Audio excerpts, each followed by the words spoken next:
Welcome to the Smith Publicity, all things book marketing podcast. The best tips, insights, and advice from the best in the publishing industry. Hi, this is Andrea Kiliani Thatcher with the All Things Book Marketing podcast from Smith Publicity, and our guest today is Jesper Schmidt. How are you today, Jesper? I'm good, thank you.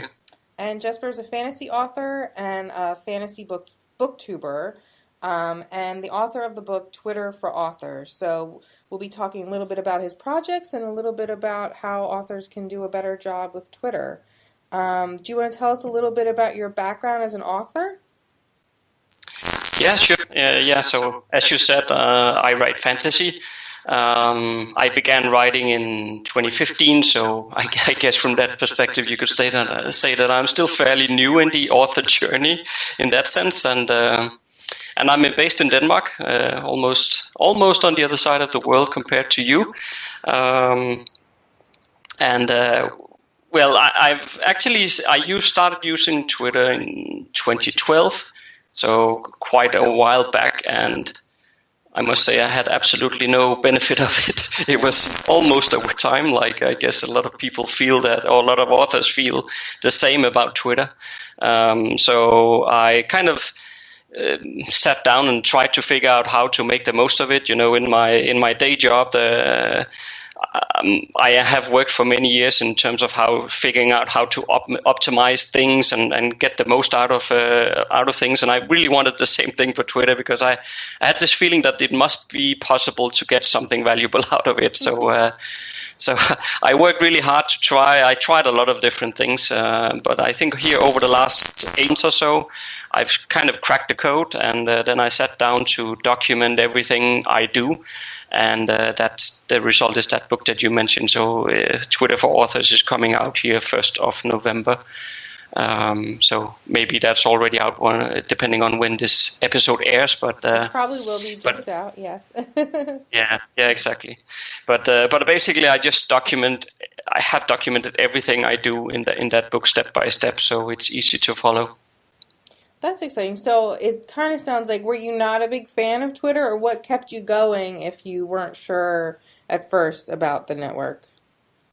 No, it was probably a bit more the other way around, in the sense that I actually quite like Twitter, and I've liked it all along. So, but once I started writing, and once I kind of needed to use Twitter for other things than just my own entertainment, and it becomes basically a business tool, then I really did not get any traction at all. You know, it's like you hear many people say, you know, that Twitter is just like one big shouting match. You know, everybody is just tweeting away and nobody listening, and that's kind of how I felt in the beginning as well.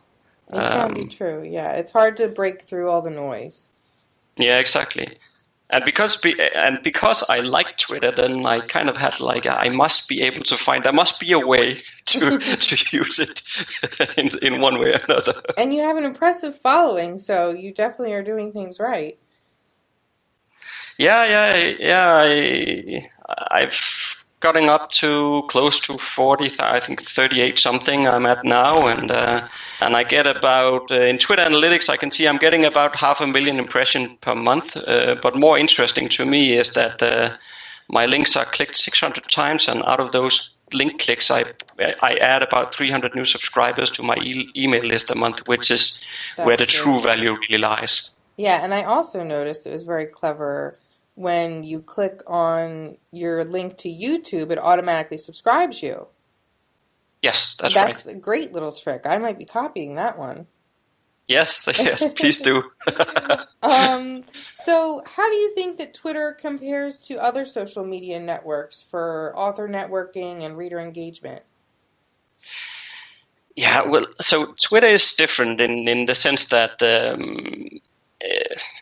in terms of author connection, I think this is something we all know. I mean, most authors recognize that connecting with other authors is really easy and good on Twitter. So I don't think that's where the real challenge really lies. And where the challenge lies is probably more on connecting with the readers, while it is an extremely easy tool to connect with readers on a one-on-one basis or one-to-one basis. It's not really a very reliable sales partner. Like, for example, if you're used to driving sales via Facebook ads or something like that, you probably don't get a much better tool in the world than Facebook ads for that.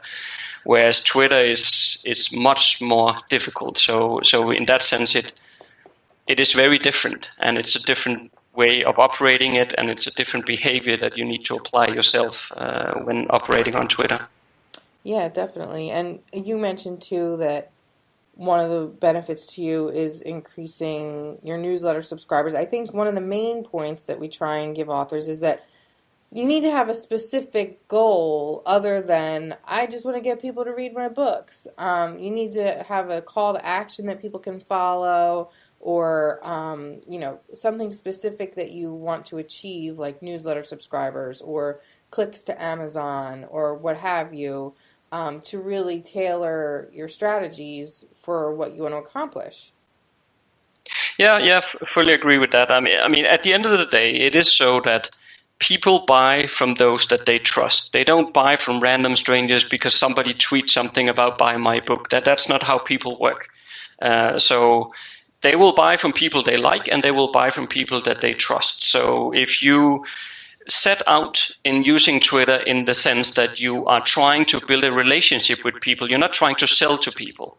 You want to build a relationship. You want to engage with your readers and your audience on Twitter, and over time, that will, of course, develop into a relationship, if you can call it that, on a social media platform. And of course, if you can guide them onto your email list, then you are really getting a good grip about it, because then you can build a relationship on a much more intimate level in an email than you can on Twitter, of course. So for me, my main drive is to share engaging and interesting content with my audience on Twitter, and then also try to drive them to my email list. And that's basically how, in a nutshell, made really simple, that's how I'm trying to go about it. Yeah, and we always think that an author should definitely have an email list. Not all do, but we always say that, especially if you're doing social media marketing, even if you're not doing official advertising, but if you're trying to get people to your website and stuff, you want something for them to do there and some way to capture their information, and the email list is the best way to do that, really. Yes. You mentioned analytics a little bit. What do you think of the Twitter analytics and how easy they are for maybe a new user to parse out? I mean, in terms of interpreting the analytics, you can find quite a lot of stuff, I would start by saying, inside Twitter analytics, but you don't really need that much of it.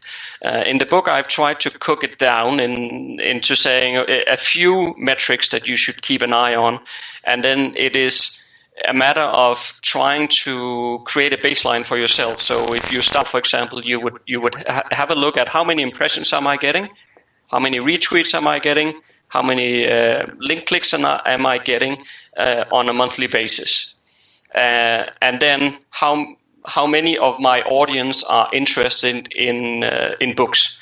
So those four metrics you plot down, and you can just plot them into an Excel sheet and then do that. It takes 5 minutes, and then next month you go back and you do the same and you note it down.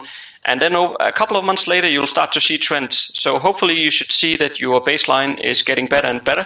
So you're getting more impressions, you're getting more clicks and retweets and so forth. But that's a good way to compare how you're growing, by comparing against yourself and how you're evolving on Twitter. And then there is tons of other stuff you can find inside analytics, but really I wouldn't bother too much about it. Not for authors. It's not that relevant. Yeah, it can be overwhelming. I really enjoy analytics and Google Analytics and how much you can dive down into, but it can be overwhelming to know which things are worth paying attention to, and so it's great to have those guidelines. Do you do Twitter advertising? So in terms of advertising in the paid advertising format on Twitter, it is really, really difficult to get a return on investment on that. I think mostly from, if you look at it from Twitter's perspective, they have built an ad platform that they are trying mostly to aim at big corporations, and for those it's probably working for those, I guess. But when we're selling books, and we're selling books for maybe $2.99 to $4.99, or even some sell them 99 cents, it's extremely hard to drive a return on investment. And I have to say, from my perspective, I need to see a return on investment, otherwise I'm not going to do it. So my advice is, and I also noted that inside the book, that don't use paid advertising on Twitter, because it is too hard to gain from what you put into it. Yeah, it depends on what your goals are. We've used it a little bit. I think it can be useful if you're trying to get newsletter signups or something like that. But yeah, if you were trying to be able to make your money back with book sales, I would definitely agree that it's a difficult task. Yeah. I mean, I grow everything on Twitter organically, so I'm not using any paid advertising whatsoever. That's good to know. I think authors are afraid sometimes that they need to advertise, and I generally don't. If someone has some advertising money to put into social media, I generally recommend Facebook. Yes. And I don't think I've ever really recommended an author advertise on Twitter either. I think it is better suited to companies and corporations. So what's your advice for an author who wants to get started on Twitter, but they don't even have an account yet? They're just getting started. What would you say is the way they should go about it? Yeah, so I think a mindset thing is probably a good place to start in the sense that you need to think about Twitter now. It's not a tool to entertain you anymore. So now it is a part of your business, and you need to treat it as a business tool.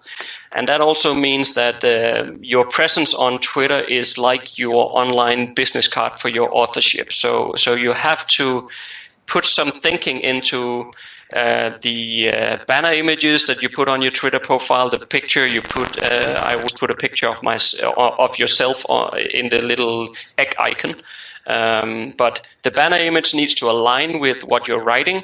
In my case, for example, because I'm a fantasy author, you'll find a dragon in my banner picture, which kind of goes well with it. You need to think about the colors you're using and so forth. So once you set everything up, I have a whole chapter on it as well in the beginning of the book in terms of setting things up. But there is some branding things that you need to think through, and not just slam something, a picture of yourself, tail party or something. I mean, is that really the image you want to portray? So things like that you have to think about. But that stuff is really basic stuff. So it is not difficult, and it doesn't take you that long, to be honest. As long as you just put a bit of common sense into what you're doing there, then you will be fine. Awesome. So maybe there's an author out there who already uses Twitter pretty well. They've got 10,000 followers. What do you think they can do to really ramp up their efforts and see some more return on that investment? Yeah, so for me, the key is to get people onto your email list. I mean, that is where, if you look at your authorship as a business, then a business also needs to generate some revenue, and the revenue is in the email list, because that is where you can really deepen the relationship. And once you have done that and people begin to like and trust you, then they will also start purchasing what you write and what you release. So getting them onto that is the important thing. And I think there is two ways you can do this on Twitter. So one of them is by using the pin tweet that you can.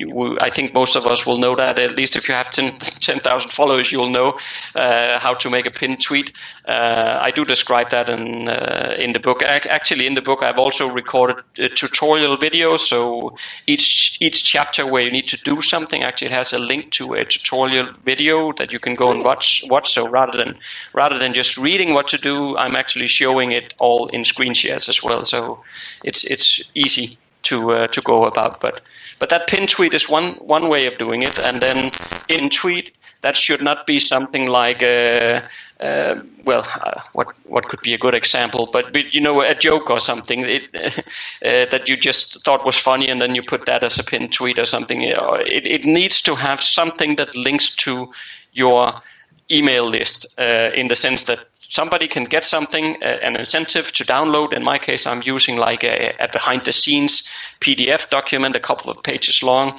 that gives people some insights behind the scenes of my novels. Then they click that link, and then they will be taken to ConvertKit, which I use.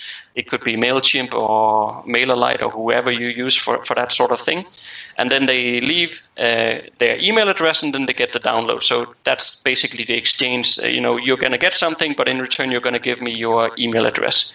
So that's probably the most common way of doing it, and most people, I think, will know about that. Yeah. The less common way is, and this is very timely that we're actually recording this now, because actually Twitter just changed their whole terms of service over the last couple of weeks here. So they've just made the whole much stricter. So before I had an automated way of doing it, which would mean that every time somebody followed me, they would receive a tweet back from me as an @reply tweet, so that it comes in directly into their notification feed, which is much more powerful than appearing in the DM feed. As you know, at least a couple of weeks back, that was just like a spam central in Twitter. So there would be all kinds of stuff in your DM feed where, I never look at it. There's just too much spam there. They have tightened that up now and basically put in a lot of roadblocks, so you can't do direct or automated DMs anymore. You cannot do automated @reply welcome tweets like the one I used to drive people onto my email list. So I had to find other ways, but I have found other ways now. But it does mean that nowadays Twitter forces everybody to do everything manually. So you're not allowed to do automated tweet stuff anymore. You can schedule tweets, that's okay, but you cannot send people automated messages. But what I'm getting at here with all this explanation is that the trick here is to trick Twitter to think that you're going to use advertising. So you're going to go into the advertising parts of Twitter. So basically you're going to set up your ad account just as if you were going to run paid advertising, but you're not going to spend any money. You're just going to you have to put in your credit card, because otherwise you're not going to get access to the advertising module. But that, and then you get inside the advertising module. And once you're in there, you will find something that is called Twitter cards or website cards. And then you create one of those.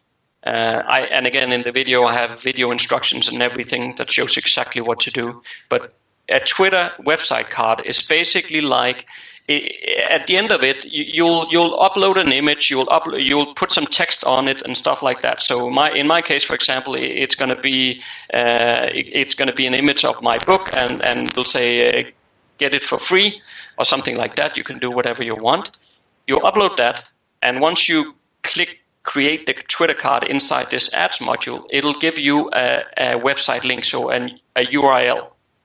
And that URL is what you put into your tweets. And as soon as you do that, you put it into an @reply tweet saying, thank you for following me. Here is book 1, for example, of my series for free for you, for example. And then you put in that URL. But what happens by that is that Twitter, via the ads module, will let tweet look like it'll create that tweet as a clickable image. So no matter where you click on that image, it'll take you directly to somewhere else where you have specified. So in my case, I've specified ConvertKit again. So as soon as you click that image, you will be taken to ConvertKit. You will give me your email address, and then in return, you're going to automatically get the book via BookFound. So all that, the rest of the process is completely automated. So the only thing I need to do nowadays, which I didn't have to do 2 weeks ago, but nowadays I have to send that welcome tweet manually. So I just do that once a day. It takes about 5 minutes to everybody that has followed me the last 24 hours. Shoot that off. And what happens is that once it gets into people's notification feed, there is that tweet really stands apart.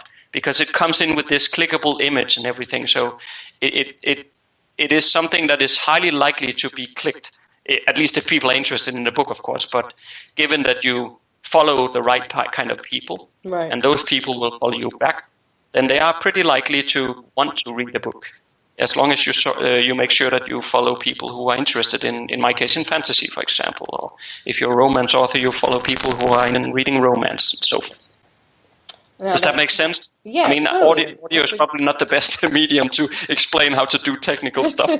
Well, it's a great hack that you have, and people can certainly go check it out on your YouTube channel, which is linked to in your Twitter, which is, we haven't mentioned it yet, at Schmidt Jesper. So that's SCHMIDTJESPER. So you can find a link to the YouTube where you can find videos on how to do some of the stuff we're talking about. We should probably clarify that the YouTube channel that I'm running is for I'm posting videos about fantasy related content there for people who like fantasy, and of course the YouTube channel do host those tutorial videos, but they are hidden. So the only way to get access to those is via the book. So the book will have a direct link to those videos, but you can't get to them without having the book. Gotcha. Which would be kind of counterproductive if you could. But good to note. So you mentioned following the right types of people. The big question: are you team follow back? No, absolutely. I'm not either, honestly. No. And people aren't aware. On Twitter, there's a movement that anyone who follows you should automatically follow back, and people think it's rude if you don't, but I haven't generally adhered to that, and it's been fine. No, yeah, I mean, there is regardless if you kind of subscribe to that thinking or not, there is like an unsaid rule on Twitter that you should follow people back when they follow you. But on Twitter, there's also a lot of spam accounts and stuff like that. So I've tried to distill how you can easily spot when something is a fake or spam account or similar like that. And I'm giving some different examples on what to look for in the book as well. But basically, if something is legit, then I will always follow people back. So if somebody listening to this is following me after this, then I will certainly follow them back. But I'm not automatically just blindly following people back. So I always kind of check their profile to see what it is before I do so. Because just following people back, I mean, if you have 100,000 followers and you're following 100,000 people back, that is 80,000 of them are fake accounts, and then what good is that going to do you? Right. Yeah. So that's kind of my thinking. Brings up an interesting point too. Some people might not be aware. It's generally considered advantageous to have many more followers than you are following. And that's kind of something I look at a little bit when I'm trying to decide if it's a real account or not. The ratio of followers to following. Mm-hmm. So what are some strategies or tips that you think are kind of still in the testing phase? You mentioned Twitter just changed some things around. Is there anything that, there's a lot of things out there that everybody's doing. What are the next things? What are the things that you think are going to be the next big strategies? Well, that is a good question.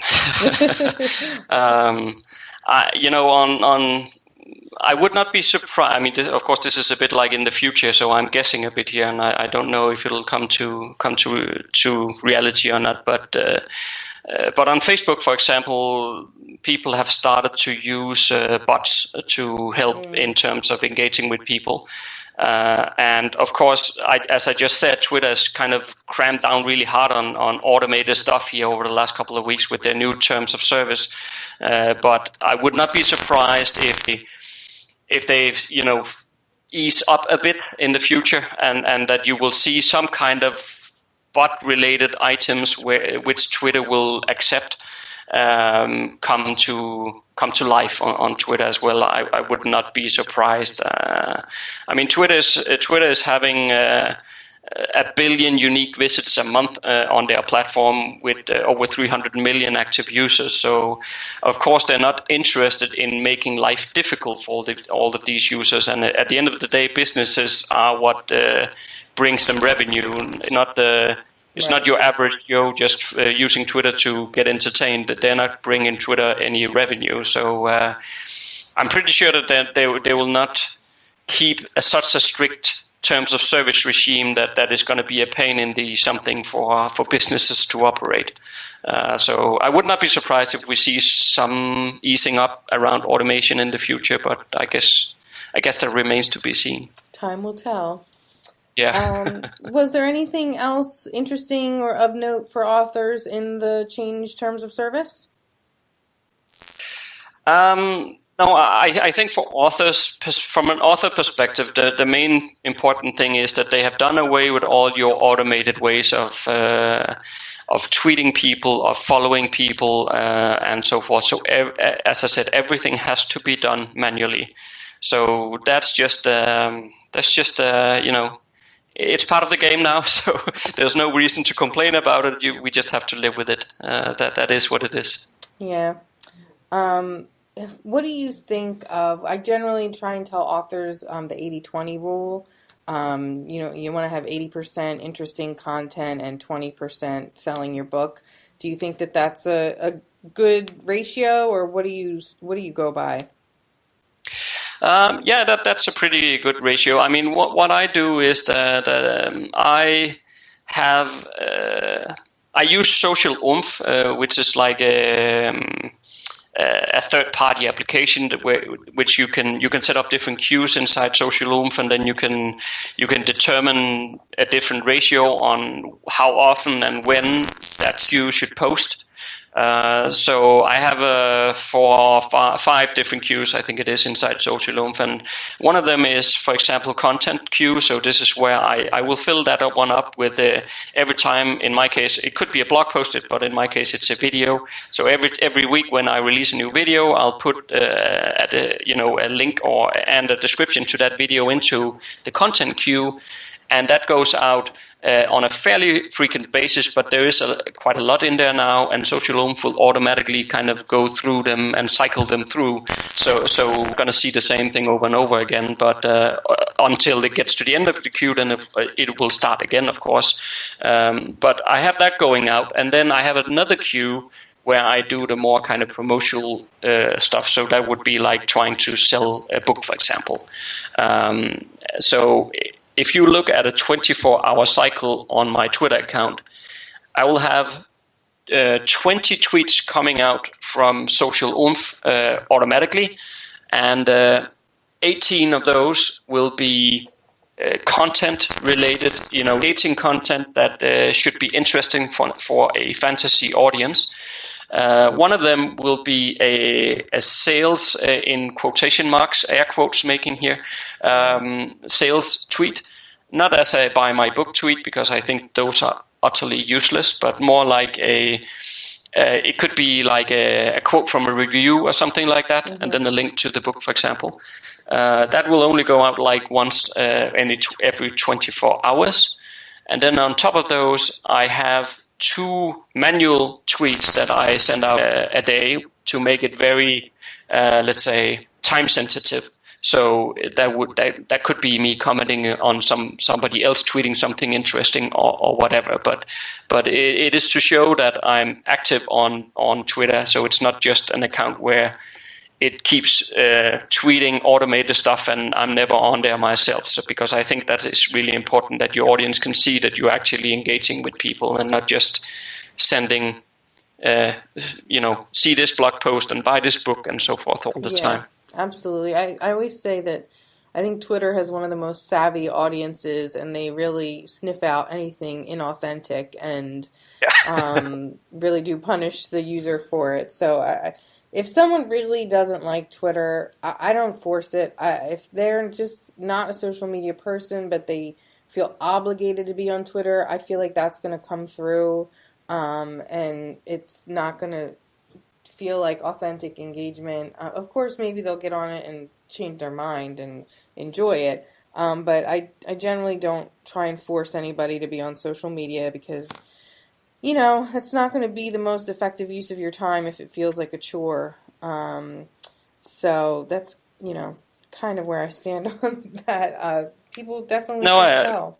But I fully agree with you. I mean, you have. I mean, Twitter is not Facebook in the sense that if you're looking for really ramping up your sales or something like that, then Facebook advertising is where you want to go. I mean, Twitter can lead to sense that you can build up these relationships as we've been talking about here, but it's not going to revolutionize your book sales all of a sudden. That's not Twitter. So you have to. It has to be because you like the platform and you actually enjoy it and you enjoy the conversations with people. But in terms of making conversations with people, there is very few platforms out there that can do what Twitter can do, simply because on Twitter you can follow anyone you like, and anyone who wants to follow you can do so. You don't have to pay to make people see you, like on Facebook, where you have to pay for your own followers to see it, and so forth. So it is really, really a powerhouse when it comes to these one-to-one engagements. And you won't get that anywhere else, but you have to like it. Otherwise, as you said, it'll come through. Yeah. I actually stumbled upon, which was quite interesting. Now we're talking about if people like Twitter or not, because I stumbled, when I was writing the book, I stumbled upon a research done by some Korean researchers who analyzed 1.2 million Twitter accounts because they wanted to find out why people stop following other people. And they came to three conclusions. So number one was too many updates within a short time. So this goes hand in hand with what we just talked about. So if you're sending out buy my book tweets 10 times a day, you will surely get a lot of unfollowers because people don't want to see that stuff. Absolutely, I agree. Yeah, and number two was posting uninteresting topics. So something that is not aligned with the audience, which ties into what I talked about early on about the stuff. So you need to make sure that what you're tweeting and your account is aligned with what you're writing, so that your followers can make that connection. And if you're just posting all kinds of strange stuff, let's say about religion or politics or whatever that has nothing to do with your author brand, then I would stay away from stuff like that, which this research actually confirmed. And then the third thing, which I think sometimes a lot of people might be threading into, is number three is share mundane details about your life. I think people sometimes tend to do that. They do tend to do that. Yeah. I actually am on a kick right now where I think when I go to tweet something, I'm trying to be very intentional about maybe this is something I should save for my journal. Like, I'm trying to journal more, and so I'm trying to, like, if it's a prompt or something like that, maybe this isn't a tweet. Maybe this is just something to put down in my journal. So maybe that's something people could try. Yeah. Well, we've been talking about the Twitter book a lot, obviously, since that's what we wanted to chat about today. But primarily, you're a fantasy author, so why don't you tell us a little bit about those books? Oh, yeah, sure. Yeah, so I'm writing a trilogy called the Keystone Bone Trilogy. The first and the second book is out, and I'm currently working on editing the third book. So I have the first draft done, and I'm probably like 4 chapters into editing it at the moment. So that'll be a while yet, but but I'm working hard on it. I would get that one out to my alpha readers before Christmas hits, but we'll see if I make that. So you're trying to get as many words a day as possible. Yeah, exactly. Trying to get it edited as much as I can, but as any first draft, it requires a lot of work. So. You can't rush it. We always say that. Yes, exactly. Awesome. Well, thank you so much for chatting with us today, Jesper. As I mentioned, you can find him on Twitter at Schmidt Jesper, and his website is jesperschmidt.com. So that's JESPERSCHMIDT.com. And we are, as always, smithpublicity.com. And you can find us on Twitter and Instagram at Smith Publicity. and same on Facebook. And actually, Jesper is going to be giving away a copy of his ebook for Twitter, Twitter for Authors. So what you want to do to win that, and we'll also tweet these details, you want to follow Jesper on Twitter, follow us on Twitter, and just tweet at us with the hashtag #AllThingsBookMarketing, which is the name of our podcast you're listening to. So just let us know that you listened to the podcast. If you had any questions for Jesper, I'm sure he'd be happy to answer them. If you had any interest in book publicity, just let us know, and we'll choose somebody to win a copy of the book. Yeah, cool. Awesome. We're very excited, and I'm excited to look more into it too, because I've gotten a couple tips just from our conversation, so that's always fun.